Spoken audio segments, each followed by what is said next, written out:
शादी के बाद बेटियों की माँ को ही इतना कुछ क्यों झेलना पड़ता है। पूजा की शादी के बाद उसकी बुआ जी हालचाल लेने के लिए उसके ससुराल आई थी। उसके माँ पापा को बिटिया के लिए चिंता लगी हुई थी। पूजा की शादी में उसके ससुराल वालों की तरफ से कुछ ज्यादा ही ड्रामा हुआ था, इसीलिए वो लोग काफी डरे हुए थे। बुआ जी के ससुराल पहुंचते ही किसी ने उन्हें ठीक से चाय पानी भी नहीं पूछा था कि तभी उसकी सासू माँ शिकायतों की गठरी खोलकर बैठ गई थी। उनको पूजा के काम काज से लेकर उसके स्वभाव से दिक्कत तो थी ही, साथ ही साथ वो पूजा की माँ से बेहद नाराज थी। उनका कहना था कि अपनी बेटी को कोई माँ भला ऐसे विदा करती है, ना ही उसके बक्से में कोई ढंग की साड़ी है और ना ही ससुराल वालों के लिए कोई बढ़िया उपहार, और ऊपर से एक रस्म जो लड़के का बड़ा भाई या मामा पूरा करता है। उस समय में जो नगद रुपए दिए गए थे उनमें से भी 100 रुपए कम है। समधन जी, आपके हर ताने उल्हाने हमारे सिर माथे, पर मेरी भाभी पर आप चोरी का इल्जाम तो मत लगाइए, और वो भी सिर्फ 100 रुपए के लिए। ना ना, ऐसा घिनौना आरोप मेरी भाभी पर मत मढ़िए। वो बेचारी अपनी ही बेटी के उपहार के पैसे भला क्यों चुराने लगी। मैं भी उस घर की ही बेटी हूँ और अपनी भाभी के स्वभाव से भली भांति परिचित हूँ। मेरी भाभी किसी का एक तिनका भी नहीं चुरा सकती, उस पर इतना बड़ा आरोप मत लगाइए। पूजा की सासू माँ की बातों से आहत होकर उसकी बुआ जी ने कहा, जब बक्से में पूरे पैसे हैं ही नहीं तो और क्या कहूँ। मुझे भी किसी पर गलत इल्जाम लगाने का कोई शौक नहीं है। जो हकीकत है वही आपसे कह रही हूँ। देखिए, मैं तो यही कहूंगी कि आप एक बार फिर से पैसे गिन लीजिए। शायद गिनने में पूजा की बुआ जी के आधे शब्द उनके हलक में ही अटक कर रह गए थे। अच्छा, तो आप मुझे ही गलत ठहरा रही हैं। मैं आपकी भाभी की तरह नौकरी तो नहीं करती, पर अनपढ़ नहीं हूँ। मुझे भी गिनती आती है और मैंने अच्छे से रुपए गिने थे। यकीन ना हो तो अपनी लाडली भतीजी से ही पूछ लीजिए। पूजा की सासू माँ लगातार जहर उगल रही थी। पास ही बैठी पूजा सब कुछ चुपचाप सुन रही थी। माँ पर चोरी का इल्जाम लगने से वो भी तड़प उठी थी, पर वो बेचारी कर भी क्या सकती थी। डर के मारे उसके होंठ सिले हुए थे। ससुराल वालों के सामने वो भीगी बिल्ली बनी हुई थी। वर्तमान समय में तो बहुत सारे बदलाव देखने को मिल रहे हैं, पर आज से 25 साल पहले ससुराल में बहुओं को गलत के खिलाफ भी मुंह खोलने की हिम्मत कहाँ होती थी। उन दिनों पूजा के मायके में शादी के वक्त बेटियों को लोहे के बड़े बक्से में कपड़े, गहने, साज श्रृंगार का सामान सब कुछ सहेज कर दिया जाता था। घर में संकोचवश लड़की उस बक्से को देख नहीं पाती थी और विदा होकर ससुराल आने के बाद उस बक्से के मालिक ससुराल वाले बन बैठते थे। बस नाम भर रह जाता था कि ये दुल्हन का बक्सा है, जिसकी चाबी तक उसके हाथ में नहीं होती थी। शुरुआत में दुल्हन को साड़ी कपड़े भी पहनने के लिए ननद या सास निकाल कर देती थी। उसे खुद को भी पता नहीं होता था कि उस बक्से में क्या है और क्या नहीं।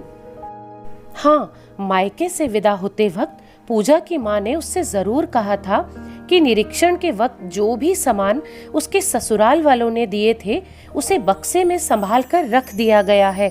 साथ में नगद 500 रुपए उसकी माँ उसके सामने गिनकर बक्से के ऊपर बने खांचे में संभाल कर रख दिए थे।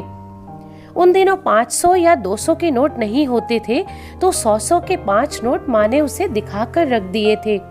उन्हीं रुपयों में से रुपए गायब होने का उल्हाना उसकी सासू माँ उसकी बुआ जी को दे रही थी, और सीधे सीधे गायब करने का आरोप पूजा की माँ के ऊपर लगाया जा रहा था।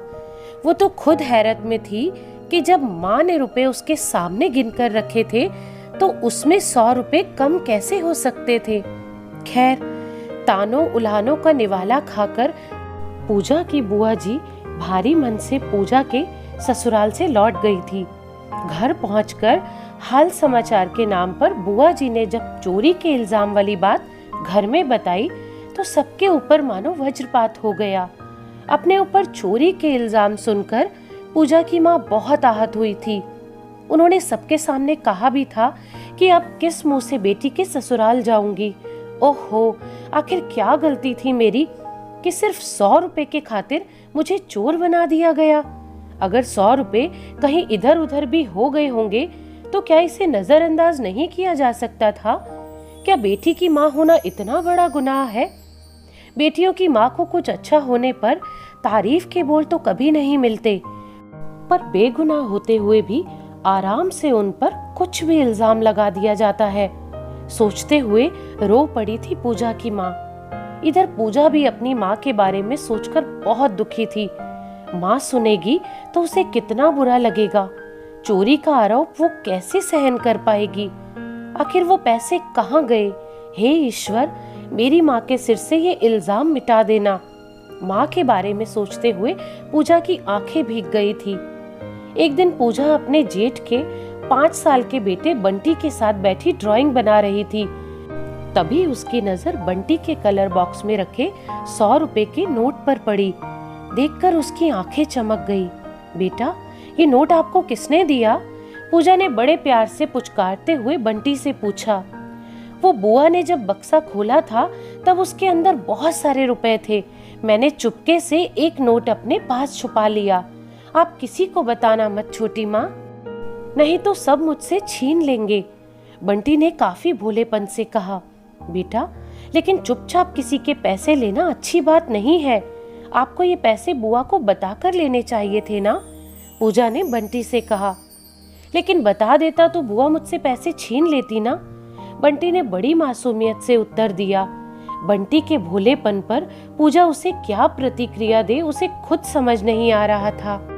बेचारा 5 साल का बच्चा क्या जाने कि इस 100 के नोट के कारण कितनी बड़ी समस्या उत्पन्न हो गई थी।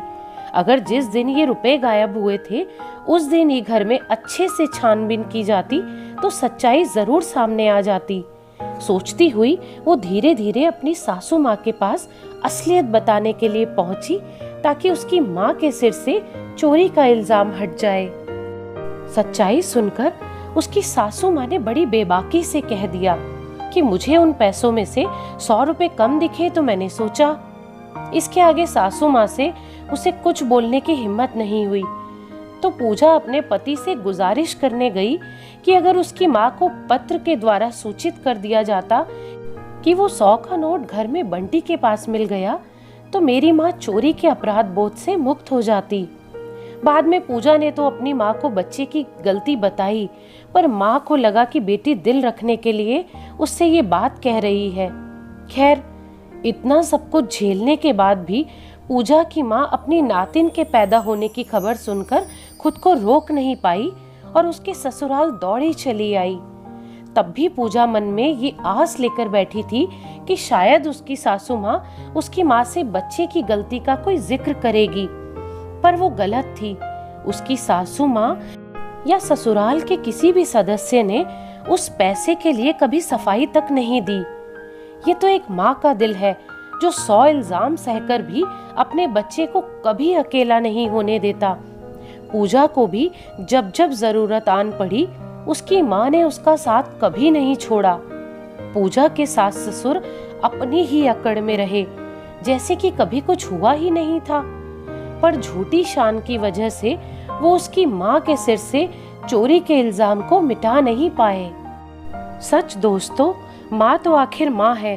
वो अपने बच्चों के खातिर हर दुख हंसते हंसते झेल जाती है, पर शादी के बाद बेटियों की माँ को ही इतना कुछ क्यों झेलना पड़ता है?